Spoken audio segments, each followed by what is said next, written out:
ఓం శ్రీ మహాగణాధిపతయే నమ. ఓం శ్రీ గురుభ్యో నమ. ఓం నమ శివాయ.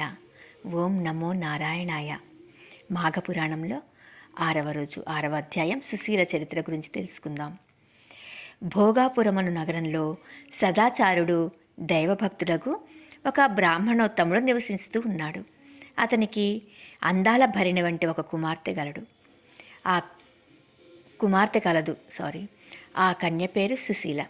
మంచి శీలం కలది, మంచి బుద్ధిమంతురాలు.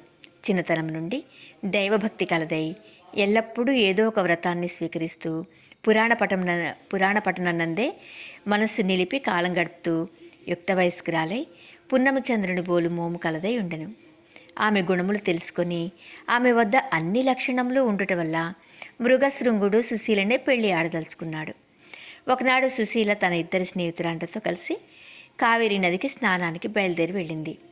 ఆ సమయంలో ఒక ఏనుగు అడవి నుండి ఘీంకారం పెడుతూ వచ్చి స్నానార్థమై వచ్చిన ఆ ముగ్గురు కన్యలను తరుముతూ వస్తుంది. వారు భయపడి ఏ దిక్కు లేక ముందు వెనకలు చూడక పిక్కబలం కొలది పరిగెడబోతుంటే దారిలో గట్టులేని నూతిలో పడి ప్రాణాలు వదిలారు.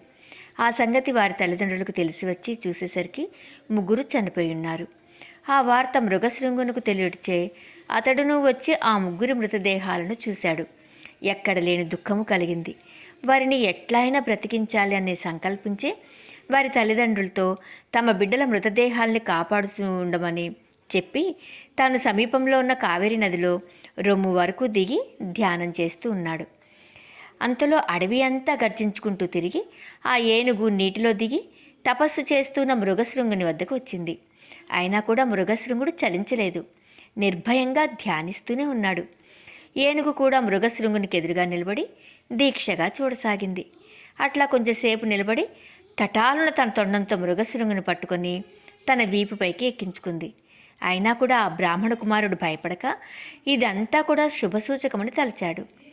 నీరు మంత్రించి ఏనుగుపై చల్లాడు. తన 2 చేతులతో దాని శరీరాన్ని నిమిరాడు. క్షణంలో ఆ ఏనుగు తన రూపం వదిలి ఒక దేవతా రూపంలో నిలబడి తనకు శాప విమోచనం కలిగించిన ఆ మృగశృంగునికి నమస్కరించి దేవలోకానికి వెళ్ళింది.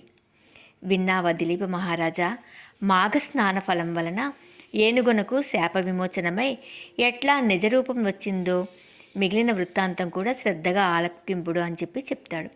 6వ అధ్యాయం సంపూర్ణం. ఓం నమ శివాయ.